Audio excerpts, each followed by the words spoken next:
जय श्री कृष्णा, जय श्री राम, जय गौ माता, राधे श्याम। और आप सब कैसे हैं? आप देख रहे हैं तुलसी तपोवन यूट्यूब चैनल और उस वीडियो में हम शरद पूर्णिमा को लेकर के बात कर रहे हैं। लोग कंफ्यूज हो रहे हैं, कोई कह रहा है कि शरद पूर्णिमा 7 तारीख की है और कोई कह रहा है कि शरद पूर्णिमा 6 तारीख की है, लेकिन हम भी कह रहे हैं कि शरद पूर्णिमा 6 ही तारीख की है। शरद पूर्णिमा 6 तारीख को दोपहर से थोड़ा पहले लगभग 11:25 पर आरंभ हो रही है, जो कि 7 तारीख को सुबह 9 कुछ मिनट तक है। तो एक बार मेरी आप सुन लीजिएगा। शरद पूर्णिमा की जो पूजा है वो रात्रि में ही होती है, चंद्र दर्शन होता है। खीर रात्रि को रखी जाती है, बिल्कुल चौड़े में छत पर खीर बना करके, निपनिया दूध की, प्योर दूध की खीर बना करके रखिए, बिना पानी की। साबुत चावल उसमें डालिए और छत पर रख दीजिए और हल्के कपड़े से बिल्कुल ढक दीजिए, सूती कपड़ा बिल्कुल हल्का, क्यों रात्रि में अमृत की बूंदें गिरती हैं। बिल्ली वगैरह से बचा करके रखिए। कहते हैं कि ये खीर प्रसाद में ली जाती है, इससे कुष्ठ रोग दूर हो जाता है, इससे हृदय संबंधी बीमारियां समाप्त होती हैं। इसकी इतनी बड़ी महिमा, और ये तो सबको ही करना चाहिए। इसमें कुछ चीज़ें डाली जाती हैं, वो डाल दिएगा। इसमें खसखस बहुत महत्वपूर्ण है, इसमें खसखस डाला जाता है और इसमें और भी काफ़ी जड़ी बूटियाँ डाली जाती हैं। इसमें विशेष रूप से खसखस तो है ही, इसमें आप खसखस को आप जरूर डालिए और इसको बना करके ऊपर छत के ऊपर रखिएगा। इसका मुहूर्त है 6 तारीख को, यानी 6 अक्टूबर को दोपहर में शुरू हो रही है। इसलिए पूर्णिमा हमेशा पहले दिन की मानी जाती है। अब की बार 2 पूर्णिमा नहीं है, एक ही है। चाहे आप हवन कर रहे हैं, चाहे आप यज्ञ कर रहे हैं, चाहे आप ब्राह्मण भोजन करा रहे हैं, ये सब 6 ही तारीख को है। तो आप ये 6 तारीख को कीजिए। सत्यनारायण भगवान की कथा सुन रहे हैं तो ये भी आप 6 ही तारीख को कीजिएगा। पंचक जरूर लग रही हैं, लेकिन कोई ऐसी दिक्कत नहीं है। 5 दिन तक पंचक हैं और वह 8 तारीख तक पंचक रहेंगी। तो यह शरद पूर्णिमा का त्यौहार हमारे और आपके लिए बहुत ज़्यादा महत्वपूर्ण है। इसमें रास पंचाध्यायी के 5 अध्यायों का पाठ किया जाता है। जो श्रीमद् भागवत जी में रास पंचाध्यायी के 5 अध्यायों का पाठ करेगा, उसका हृदय, उसका कलेजा बहुत ज़्यादा मजबूत रहेगा। हो सके तो शरद पूर्णिमा का यह व्रत करके और आप 7 तारीख को ब्राह्मण जरूर जमाइएगा, 7 तारीख को। और आनंद की बात यह है कि 9 बजे तक ब्राह्मण जमा दीजिए। उस दिन भी 9 बजे तक पूर्णिमा है। मैं एक श्लोक बोल रहा हूँ जिसको सुनकर के बहुत आनंद आ जाएगा। लिखा है, दिने दिने तस् पुण्यम तीर्थ कोटि समय स्मृतम ततस्थ पूर्णिमास्याम वै सपत्नी का ध्वजा तमान।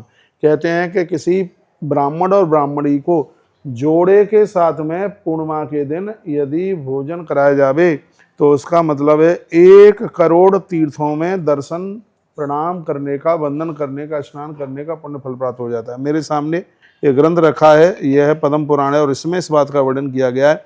विष्णु व्रतकराम नित्यम यत तिष्ठन्ति पूजिता।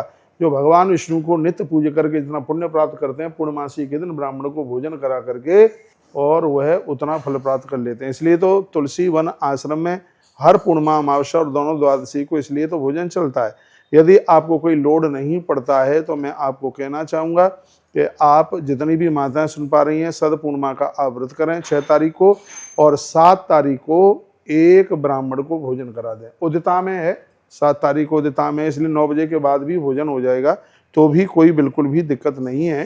तो हाँ, लेकिन मैं आपको ये कहूँगा कि जो आपकी व्रत की पूर्णिमा है वो 6 तारीख को है। सत्यनारायण भगवान की कथा आप सुन रहे हैं, वो भी आप 6 तारीख को आप सुन लीजिए। किसी प्रकार से आप चूक जाएं तो 7 तारीख को भोर में जल्दी आप सत्यनारायण भगवान की कथा आप सुन सकते हैं। भोर में स्नान करने के लिए दोनों ही दिन प्रभावशाली हैं, 6 तारीख भी और 7 तारीख भी। यदि 7 तारीख को रात्रि में चंद्रोदय होता तो निश्चित रूप से 7 तारीख को ही पूर्णिमा मनाई जाती, लेकिन रात्रि को है ही नहीं, 9 बजे तक है पूर्णिमा। तो उसमें कुछ घटी और पल देखे जाते हैं।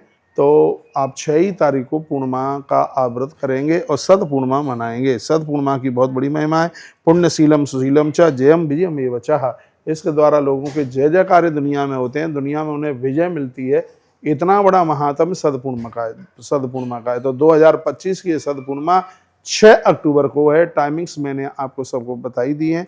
और पूजा रात्रिकालीन में जैसे ही 5 बज के लगभग 31 मिनट से सूर्योदय होगा, उसके तत्पश्चात वो चंद्रोदय होगा 5 बज के 31 मिनट से लगभग ये आरंभ हो रहा है और रात्रि को पूरी रात्रि तक रहेगा। बड़ा अद्भुत मुहूर्त है। और जैसे ही आपको जब टाइम मिले तब इसमें चंद्रमा को अर्घ जरूर दीजिएगा। एक चांदी का लोटा लीजिएगा और कोई पात्र ले लीजिएगा, चांदी का नहीं है तो और ले लीजिएगा। उसमें गौ माता का कच्चा दूध जरूर डालिएगा और उसमें कच्चा दूध डाल करके और फिर भगवान को, चंद्र देवता को आप उसमें अर्घ दे दीजिएगा। यदि चांदी का पात्र नहीं है तो और किसी पात्र में जल भर करके इसमें चांदी का कोई आभूषण हो, चांदी का कोई टुकड़ा हो, चांदी का कोई सिक्का हो, तो इसमें डाल करके और फिर आप अर्घ दीजिएगा, बहुत बहुत आनंद हो जाएगा। सबसे बड़ी बात यह है कि शरद पूर्णिमा का जो व्रत है हमारे पुण्यों को तो बढ़ाता ही है, ये हमें आरोग्यता और हमें निरोगता देता है। और यदि इसमें आपने विप्र को भोजन कराया सपत्नीक, तो यह एक ही पूर्णिमा इसमें वर्णन किया गया है। कितनी इसकी बड़ी महिमा है, 1 करोड़ तीर्थों में स्नान और आचमन और वंदन प्रणाम भ्रमण करने का सौभाग्य प्राप्त होता है। इस लिखा है दिने दिने तस् पुण्यम तीर्थ कोटि समन स्मृतम ततस्थ पूर्णमाश्याम भाई सपत्नी का द्विजोत्तमान। ब्राह्मण को पत्नी के सहित उसको भोजन कराइए, दान दक्षिणा दीजिए, आनंद आ जाएगा। बहुत बहुत धन्यवाद, आपने वीडियो पूरा सुना। ऐसे ही हमारे साथ जुड़े रहिए, नई नई अपडेट प्राप्त करते रहिए। आपका दिन मंगल हो, अपना ध्यान रखिए। अगली वीडियो में मैं आपको फिर मिलता हूँ। राधे राधे।